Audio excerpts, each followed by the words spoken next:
What's going on, everybody? Jinger and Jeremy here. We're back for another episode. Hey, if you've been enjoying the episodes, you can like, subscribe. If you're listening to this on Spotify or Apple Podcasts, leave us a comment. If you're listening on YouTube, leave us a comment. We want to hear from you guys. We want to hear different topics you want to talk about, right? Yeah, for sure. We want to know what you guys want to hear about, and that way we can discuss it here on this platform. Yeah. We should do a Q&A coming up here where we just take a bunch of questions and just kind of rapid fire go through. I love it. But today I want to talk about growing up on television because you are the closest person I've ever met to Truman Burbank, who is Jim Carrey's character in, what was the movie called? The Truman Show? The Truman Show, yep. Where you grew up on TV.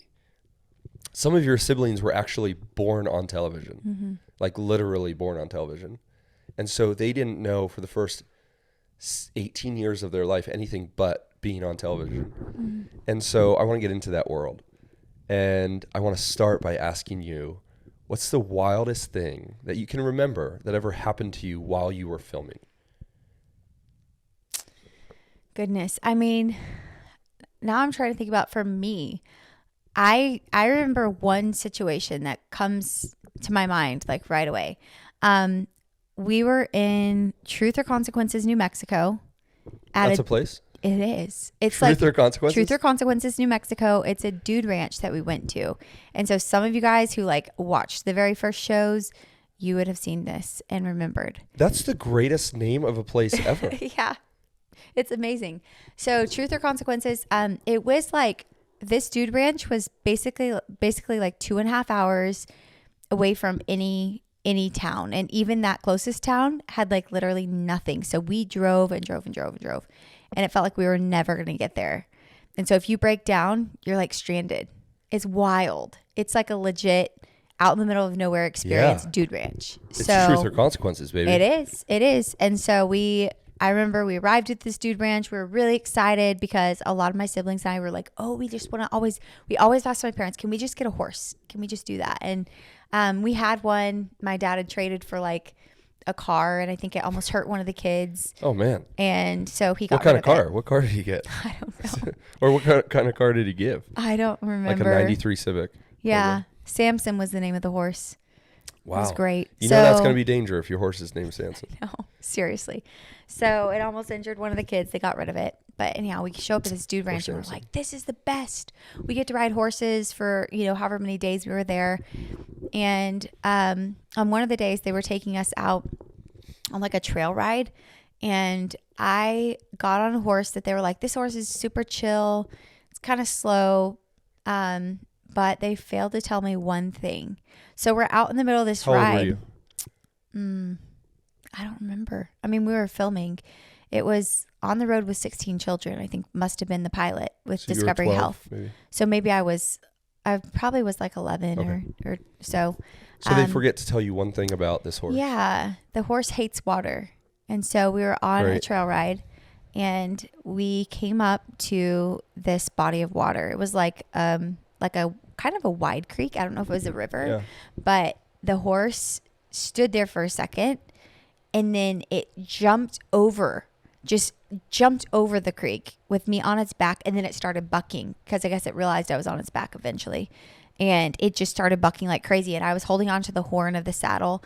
And anyhow, it shook me up quite a bit. So they took me off. How long did it buck?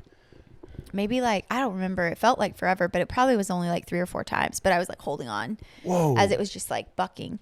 And so anyhow, I think I rode on someone else's horse to like get back because they were like, yeah, that was wild. Like we forgot to tell you, didn't like it. So I felt like a real like, I was like in the rodeo. You're a cowgirl. Whatever, cowgirl. Yeah, there you go. So anyhow, after that, I was a little afraid of horses because they were just so unpredictable. Oh my goodness. And so that happened. And I'm trying to think though, what else happened? Well, that's a crazy story because somebody falls off a horse just the distance itself is serious, especially as a little kid. You're 11, I was holding 12 on years old. so tight though because I was terrified. I thought it's better to hold on than to fall off. Was that your first time on a horse? I've been on horses before a couple times, but not like that. So did they capture that on the show? I think they did, but Did I don't they know if they used air the it? footage. I don't know if they Oh, did. we got to get that footage. I don't know. I think There's they captured got it to be a because way they to were get with that us. footage. Like we were going on a trail ride with them, and so they were filming it. But I How don't would know they if not ever use aired that it. footage? That's incredible. Maybe because I was television. like traumatized. Yeah, that's You're true. trying to be nice. But for you, Usually that's but good. for you now that's though, good TV. that's such a know. bad video. It's like wild. if you look back at that, I know. That's cool. I wanted to request so much footage just to say, hey, I'd like to have this for personal use. So maybe one of these I want to days. see that. Yeah. I mean, you're this little girl I was who so you couldn't have afraid. been. You couldn't have been a pound north of 100 pounds. Oh, I was really, really light, and that was the problem. They said that the lighter you are, The horse didn't the realize horse does you not were. feel that you're really on their back, and sometimes when they notice, they Yeah. just like freak out. So Ginge, that's it was crazy. It was a little You could have wild. gotten seriously injured. Yeah. I mean, there are people There were a who lot were of paralyzed. So falling there were a off lot of horse. scary things that we were like invited to do. Talk So about like, it. I don't know, like there would always be like it would be like a company that would want to like have us come to their place and like, well, some of them were just like field trips, and so we did a lot of that. But then there would be other crazy experiences that we would like. For you, what was your craziest experience? Well, you I have can't- to you ask can't you. just I say know what that it and is. then hide I away. know what it is. You do? Yours? Yeah. Yeah, Was it jumping off the sphere in Las Yeah. Vegas? Is that what you were thinking? that's what I was thinking. Yeah. But there was like crazy. skydiving. I remember skydiving was like going to be a Okay. thing, and I actually wanted to do it. Can you believe that? Like I I can't wanted to believe do that. So you need to understand something about Ginger is terrified of heights, Yeah, I hate terrified of heights. flying. I don't like flying. But I fly all the time. you weren't always terrified of flying. No, I wasn't. I think that I just have like a healthy respect for like turbulence, being in the air, planes. So we Ugh. were recently. So this fear of flying is like a more recent thing, and of course we're flying from Dallas to Kentucky, Oh my. and of course there's this massive storm coming through. So we're all trying to take off before the storm. Yeah, We they were don't. like, we need to get everybody on the Yeah. plane before this storm hits, because it's supposed to be like almost like a supercell, because it was like Yeah. tornadoes were all around the area. They had like large hail, lightning, rain, and it was crazy. So they were like, we need to get everybody out before that. So they said your flight should depart like within minutes before this hits. We're pretty certain we can get you out. So we don't. So we sit on the tarmac for 45 Yeah. minutes. So then the storm passes. So then we take They're off. like, you're going to be the first Yeah. or second plane to take off. Let's see We what take happens. off into the storm. It was wild. So and we're It with was dark, we're with our too. 2 girls too. So we Yeah. have it's me on one aisle on the aisle seat, and then it's Ginger because it's only 3 seats Yeah. wide. So it's Ginger, Evie, Felicity at Yep. the window. Yep. And Evie and Felicity are young enough where they don't understand. They just think it's fun. They had They had headphones on. well, Felicity had headphones, yeah. I think. And this turbulence, when I say turbulence, it was like we were shifting in our seats. And the plane was like this. As we were going yeah. up, as we were taking off, it was dropping. I've never experienced turbulence that bad, and it just kept Ugh. going. It wouldn't And stop. I don't get scared of turbulence. I kind of think, oh, that was a fun drop. But this I one, was I was praying actually out loud. thinking. He thought we were going down, and he didn't want to say it. So he's like, we're fine. And the lady in front of me was like, you're fine. And I was like, we're not fine. We're all going to die. We're going But here's the down. thing, And I was so- like, should I call someone right now? Should I like have one final Here's call? the thing, Ginge, you're hiding away like this, terrified. Felicity keeps looking up at me. So I'm shifting in my seat like this, but I'm looking at Felicity, smiling at her, like, hi, baby. As Hi." we were about to die. Trying to keep her As calm. the plane was about to go down. And so she would just smile at me and look at me. And in my heart, I'm thinking, This is it. this is it. That was wild. It was the worst flight. People like once we finally landed, it was only an hour and a half flight, and it was the worst flight of my life. And everybody that was on that plane when we landed, they were just like in shock that we made it, and we were talking about it. Everybody on the yeah. plane was talking about it, and It was there a kid- come to Jesus moment. Yes, for it sure. was, because the lady in front of me was like, I was saying all my Hail Marys, and then the person in the very front, their kid threw up all over them. Evie threw up all over Yep, me. that's right. I forgot about that. And it was great. Like, Yeah. I mean, we were the last ones on the plane trying to clean up this mess. and get her clothes So changed that didn't and help everything. with your fear of flying. Oh no, I was like, we are driving back home, like for sure from Kentucky. I don't know how many days it's She going to take wanted us, us but to buy we're a car driving and drive home. 25 hours I was like, back. haven't we been talking about getting a bigger SUV? Car seats will fit better in there. Let's get it. Let's get it today. Crazy. So it was the worst experience ever because Yeah, I fly all the wild. time, even though I'm terrified of it. I still fly Yeah. all the time. I just hate being. Well, that's I hate why heights. I was so bummed, because it's like, oh no, it's going to be fine. And then you go through something like that. It sets you back. And I you're even like, hate like certain hotels that I'm up so high. I couldn't sleep. I couldn't sleep in one of the ones we went to, like an anniversary getaway Yeah. in an old downtown hotel. And I was like, I don't like this. There's no escape route. It was like very old, very, very Yeah. old. And it felt very unsafe to me. And I don't like being up high. So if I'm on the like floor 1 or 2 or 3, it feels better. So how did we get onto that? Because of jumping off the sphere? Heights. In the sphere. In the That's right. scariest things. Yeah, so we were filming on our trip from Texas when we moved out here to LA. Yep. And the film crew Road followed trip. us. We went through Arizona, right? but what's the spot in Texas where they had the graffiti cars and all that? Oh, yeah. I know what it's called. It'll come to me. We have also filmed there before. And then we went through New Mexico, and then we went to the Grand Canyon. Then we went to Las Vegas, and I jumped off the sphere in Las Vegas. It's like a controlled jump, but it's 800 something feet, I think. And there was no way you were going to do that with me. No, I mean, I went up to the top of the tower, and our producer wanted to like get us doing like a little scene at the top. Yeah. And when you get close to like the edge, it's like a circle thing. And when you get close to the edge of the building, you can see how far up you are. And so he's like, can you stand over right by the entrance? I was like, there's no way I'm doing that. There's no way I'm doing that. Get me to the elevator quick. And so I don't think I even did that shot up there because I couldn't do the scene where they were like, oh, Jeremy, goodbye. You're going to go jump. Now I'll meet you at the bottom. I was like, nope, I'm up here. And now please get me back in the elevator. So I've got to say the most impressive thing is, because I was terrified up there, and you put your feet over the edge, and you're looking down on the Las Vegas Strip. No. And they're getting you ready to jump. The most impressive thing, it's the workers who are up there all day. I'd be so fascinated to hear from somebody who's done that job. Seriously. Because they're just walking around nonchalant. They are strapped in. They're strapped in, but their feet are over the ledge. Yes. Do you just become numb to the height? Well, I think it's like those guys who just like climb on the outside of buildings without any straps. Yeah. Just for fun. Like, for fun. I was thinking of construction workers, but those guys who are. You have to have like no fear of heights. Free solo. Yeah. It's wild. Alex Hano or whatever, who's just, is that his name? He's climbing insane. The mountains with nothing. Okay, so that's probably the craziest thing I did on the show. I'm glad you survived the horse incident. Me too.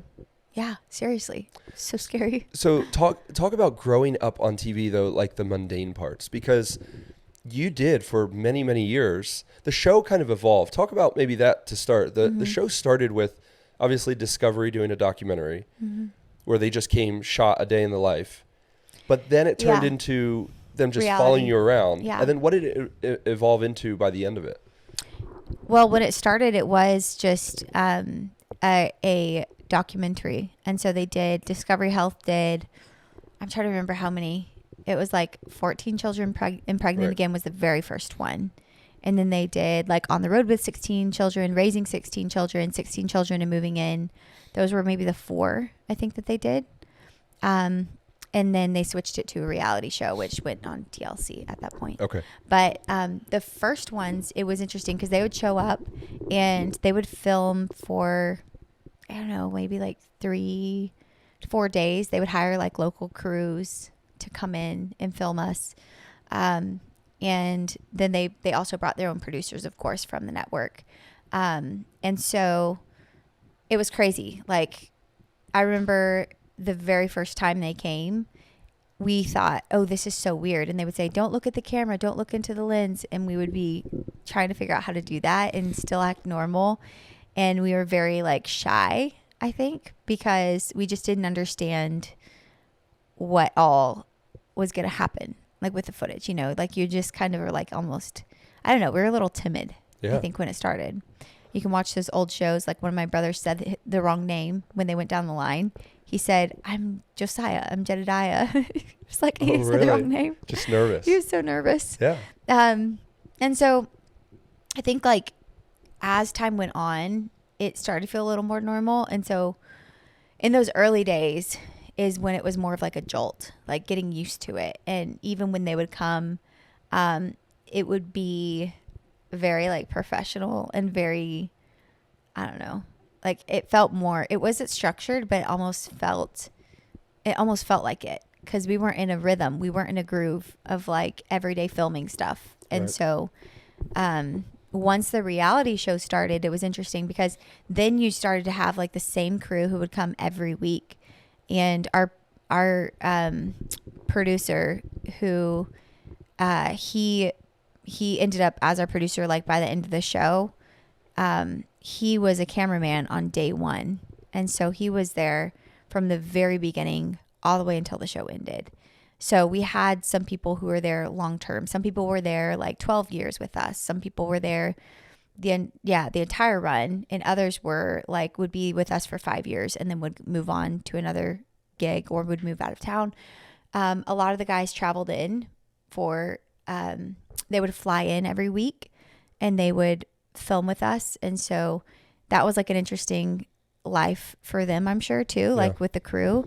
But they just became good friends. Like a lot of them, they had to be, professional to some extent, but like it was weird. Like they were just like a part of everything that we did.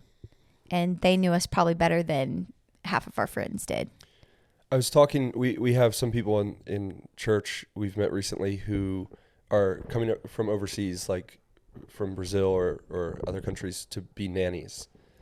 And so I was talking to one girl about what it's like being a nanny, and she grows up with these children.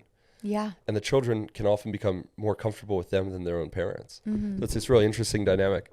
But the film crew was almost not nannies and they watched you, but they were just so integrated with your family. Yeah. And I think that they were there. They just saw every part of our lives, and they probably knew, like they could tell when we were having a good day and when we were having a bad day, because they were just there like all the time. And so I think that they were probably really good at reading us, and they knew like what things we liked, what things we didn't like, and they were like really understanding. And so I think even with our producer, if he knew that there was something that like he knew that I didn't like heights, and so they would kind of sometimes play off of that and ask us a lot of interview questions about it. And I'd be like, okay. So there were some sides of it where you're like, okay, you know so much about me that it almost is a disadvantage now.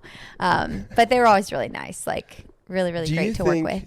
Do you think that took the edge off in terms of the invasion into your privacy? Because for sure. If you just had random strangers all the time, you're waking up, there's film crews there. But the fact that like you would call them uncle or, they were really dear to you and still are. We just saw one of the cameramen. We went home every time we go home to Pennsylvania because his mom lives out there.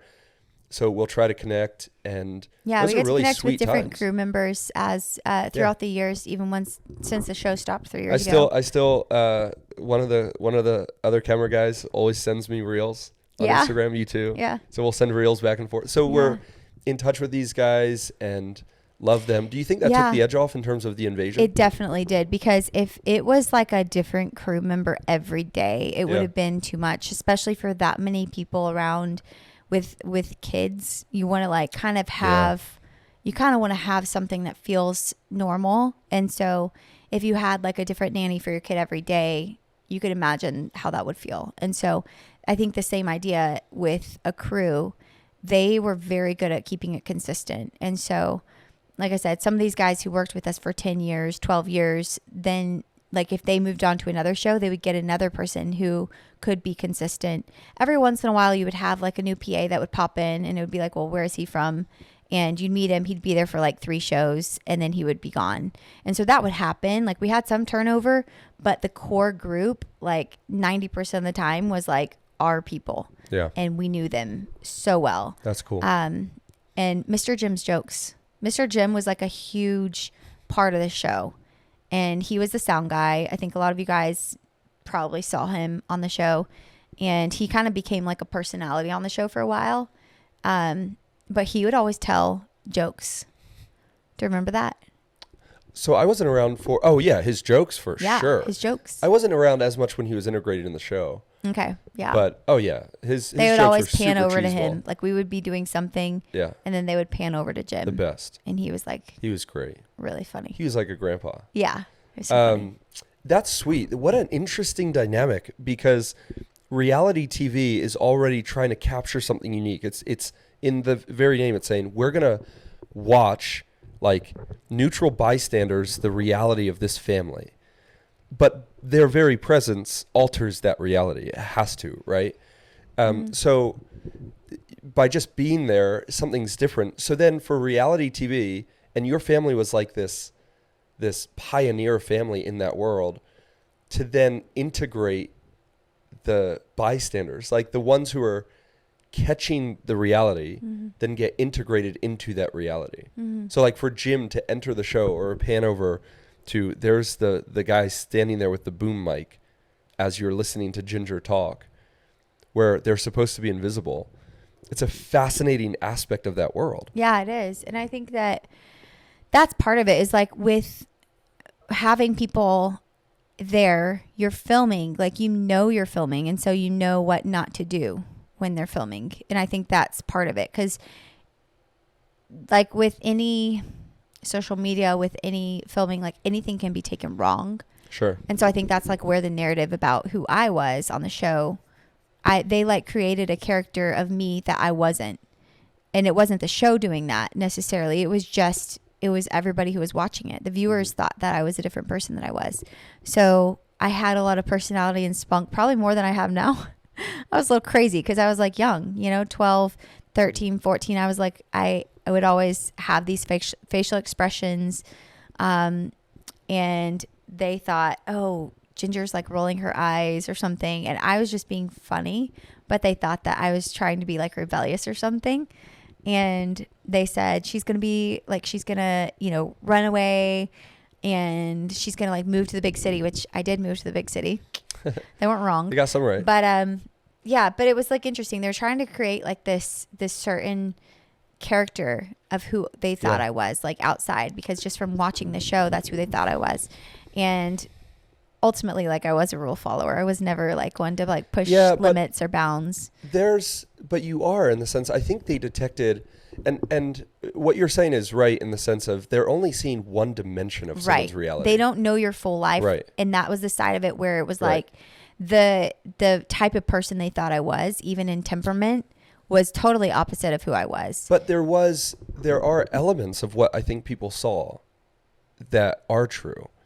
So you by temperament are very, you're a follower, like we talked about with you and Jessa, younger child.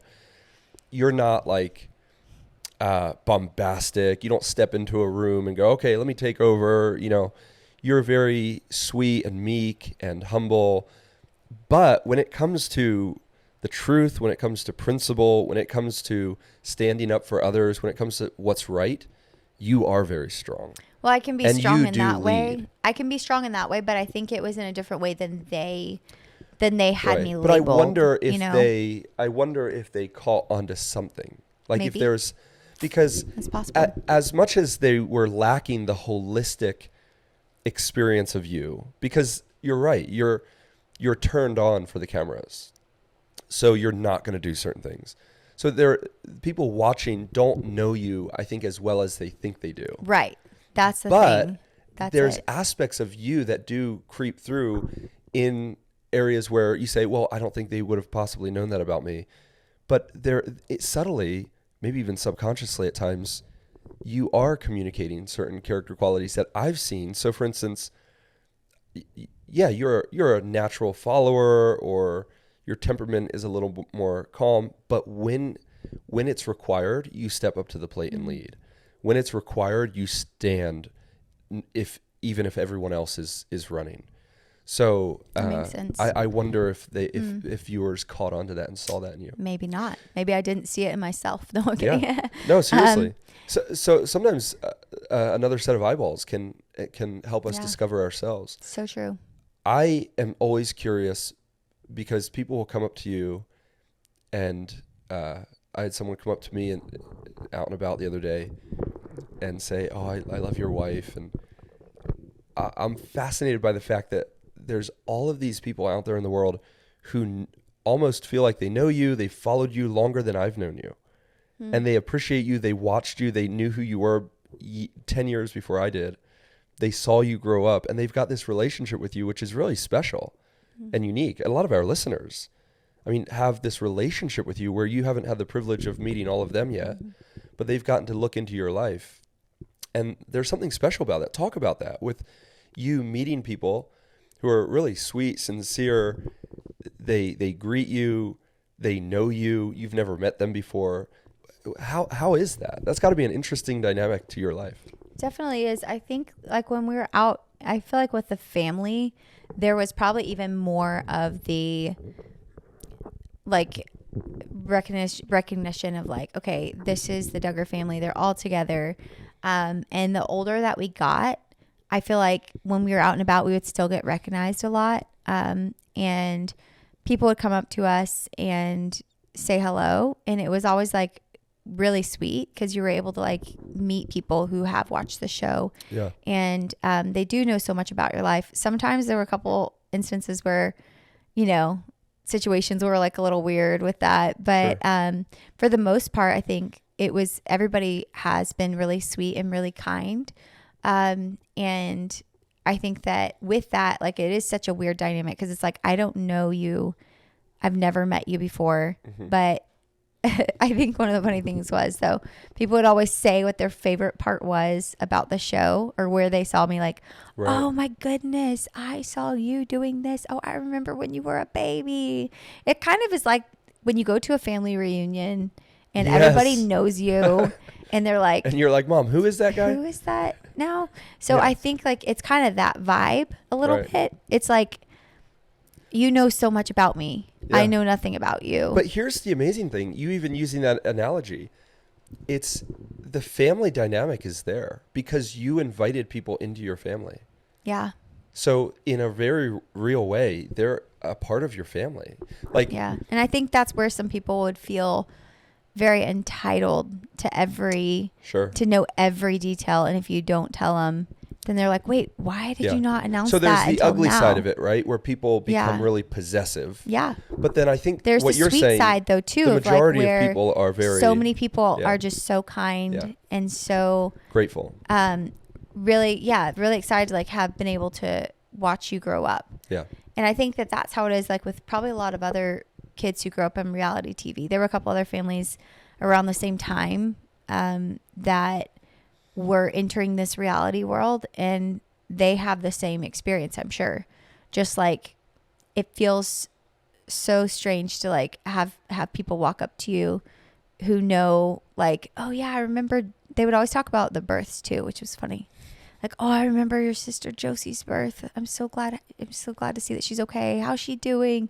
You know, like they would always ask all those questions. How is Josie doing? She's 14 now? She's good. Yeah. Wow. She's so 14. Grown up. It's wild. That's wild. She's driving. Oh my goodness. Driving. That's wild. What an interesting dynamic because relationship is built on communication, right? Mm-hmm. And so reality TV is like a one-way communication. Yeah. And now it is cool though with social media, with things like this, even this platform where people can comment, they can send us questions. It can be a little more personal. Conversation starts going two ways. Yeah, for sure. But for years, without the social media aspect, it was one-way communication. You were basically saying, hey, welcome into our family. Mm-hmm. We don't know who you are. We may never get to know who you are, but this is who we are. Yeah. It makes me think about some of the funniest things people would always say when they would meet us in public. They would be like, if it was a mom, she'd be like, oh, my son wants to meet you. And he's like 3 to 5. And we're like, no, he doesn't. He doesn't know who we are. And she'd be like, he wants to meet you. Can you say hi? And he'd be like, who are you? I don't know who you are. So I think they would use that as like an in. And it happened all the time to the point where we would just kind of like, be like, oh, that's nice. And we knew it was the mom who wanted to say hi, but she was too embarrassed. Well, it's tough to go up to somebody who you admire who doesn't know you. That's why I'm like, I get weird about it. Yeah, you do. I get really weird about stuff like that. So Jinger gets very, if she sees someone who's well known or famous or whatever, she avoid does them. the opposite, avoids them completely. I can't. But is that because you experienced some of that? Yeah, I think it's just because I don't want to be a fangirl. I want to be a real friend to them, and I don't want them to think I want to be their friend just because they were on TV or something, or just because they were famous. And so I think I avoid them, which is not a good response. But I'm kind of like, okay, I'll just give them their space. If they want to come talk to me, I'll talk to them. But I just almost go to the other extreme, which is not good, probably. Yeah, the other day I met Jelly Roll, and who is that? The singer, the country singer, and I saw him and we were in the same space, and I just thought, man, I want to go say what's up to this guy. So I did it, and he was the nicest guy in the world. That's awesome. But just said, "What's up, Jelly? Love to get a picture with you." And he was a sweet guy, and we talked for a minute, and it can be awkward though, because it's like you genuinely appreciate this guy's art, but then what do you say? Yeah, what do you say when you meet them? Like, that's always the thing. Yeah. Like, what do you say Right. if you were to see somebody that you've watched or somebody that you follow on Instagram? Yeah, what do you say to them? it's always. I don't think you can avoid that awkward, like, hey, you don't know me, but yeah, you know, it's even like, if they're prepared for it, like you expect people to come up to you at times, and and I don't mind it. Like, that's the thing. I mean, it's good. I'm like, I think that's great that they come up and say hello. I love it. So if we're out in public and what if you guys are there, like, come say hello. I love it. I think it's just like, it's an interesting dynamic. right, The celebrity culture, or like just well known. Like, if anybody knows you from somewhere, it's like, it just feels weird to like go say hello to a stranger. right. So, having grown up on TV, what was, as you look back, think of some of the highlights. Like, what was one of the great that people might not understand or see? Like, what was something that you say, man, that's such a cool advantage of growing up on television?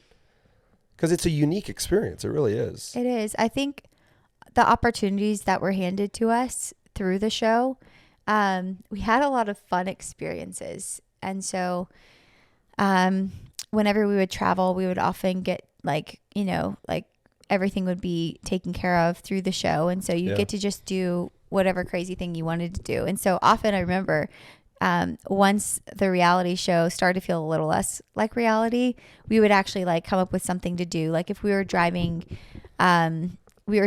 through Roswell. Yeah, I did not want to do an alien thing because I was like, that's so weird. Why would we ever do an alien thing? But Jeremy was all about it. So we did it. We still have the little t-shirt. I found it the other day in a bin. Felicity's little t-shirt. It was really cute. So I'm glad we did it. But I was like, that's weird. And they wanted to film it. And I was like, no, I don't want to film that. That's weird. But we did it and it was fine. And it was. You did not enjoy that. I don't know what it was. But that day I was like not all about it. You had a bit of a bad attitude. I did. And I don't know why. But it was just aliens. And I was like, this is so cheesy. We went into a place with spider webs. And it was not because they put them there. It was like run down. Right. It was an interesting experience in Roswell. It was wild. Alien area. Oof. Yeah. So anyhow, that was an experience, but like a lot of things that were super fun that we got to do. We kind of used it as, at least when we were together on the show, as a bucket list. Yeah. We would just say, okay, what things do we want to do? Yeah. We'd pitch ideas and say, hey, we really want to travel over here. So can we do a show there? Yeah. Can we just go film in this city? Or, if you were traveling for, if it was like you were going to go preach somewhere, okay, well, we have a couple days, we're going to be there. So if you guys want to tag on something at the end, we're just letting you know we're going to be in that area. And then they would find something interesting to do. So you'd say some of the experiences that you got growing up on TV, like, because you traveled to Israel, you traveled to China, Europe. I think it was like 12 countries over a couple of years. And when you would get there, it was like you would go to these pinnacle experiences of the place. Yeah. And often like they would set it up where you would just have everything ready for you. And so you didn't have to plan your vacation, which was a huge blessing. So I think once the show stopped, we realized, oh, wow, now it's harder. Yeah. You actually have to plan stuff for yourself and pay for it. It's really fun. Yeah, that's super unique. What was it like? Did you ever have times where you were like, I just wish the cameras weren't here today? There were a few times. Yeah. I think probably any one of us would have said that. It's like even with any job, right? There are days where you probably just don't want to show up. Did it feel like a job? Because you just want to like, some days. Interviews sometimes felt like a job. Interviews. Talk about interviews. So interviews, basically what we would do is we would film, and they would give us the footage back maybe 2 months later. And 2 months later, I mean, they would have it compiled, and then they would get notes for interviews. And so basically they would say, okay, this is the episode about Ginger and Jeremy's honeymoon or gender reveal or something like that. And they would say, okay, we're going to do interviews today about that. And so they sometimes would have multiple shows. So sometimes interviews would be like anywhere from 1 hour to like 3 hours, 4 hours. And they would do single interviews. So like I would sit down, I would have a camera there, couple cameras. And then they would say, okay, Ginger, tell us about your honeymoon. Okay, where did you go? Okay, what about Chef Beck? What did she do? And tell us about that. And was that awkward for you? Did you enjoy it? What were the smells what did you smell around the fish market? Right. You know, when you you know were what's going funny to get your about food. interviews? They'd sometimes have to remind us. We wouldn't know. Yeah, I'd say, wait, what are you talking about? Because I think as the show went on, they would film all the time. They were filming 3 to 5 days a week. And then they would like have so much footage that sometimes it would be pushed back like 3 months. Right. And then we did so much other stuff before then. So then they would have to like play back a clip to show us what it was. And then we would be able to answer the interview questions. Because I was like, I legit don't remember what I did that day. Can you show me? And so they would have to show us a clip of that. What were you feeling? And you're like, I have no idea. I have no clue.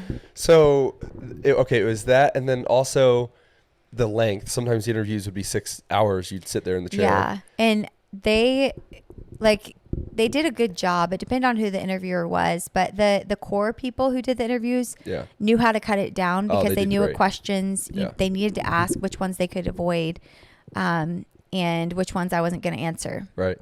But then I just remember, and the producer would always apologize for this, but they would have to get new clips anytime someone got married.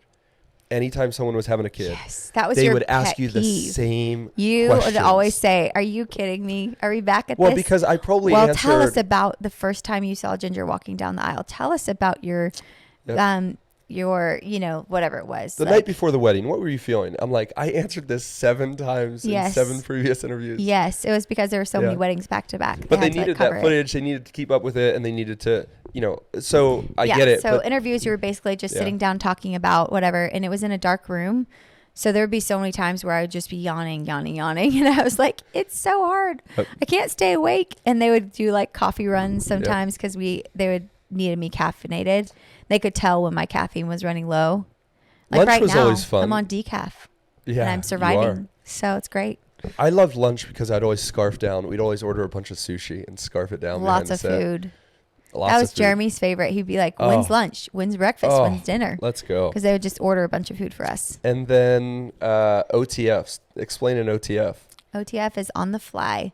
So they would do OTFs whenever they were out and about, or if we were filming a scene like at our house, they would say, okay, now that we finished filming this scene of, like Ginger doing bridesmaids jewelry with Singhay, then they would say, okay, now we need to like stop and do OTFs. So tell us, Ginger, what did we do today? And they would have a camera like with them doing jewelry in the background. Like I would stand there and just talk for like 30 minutes, 15 minutes about what we just did, cover all the bases.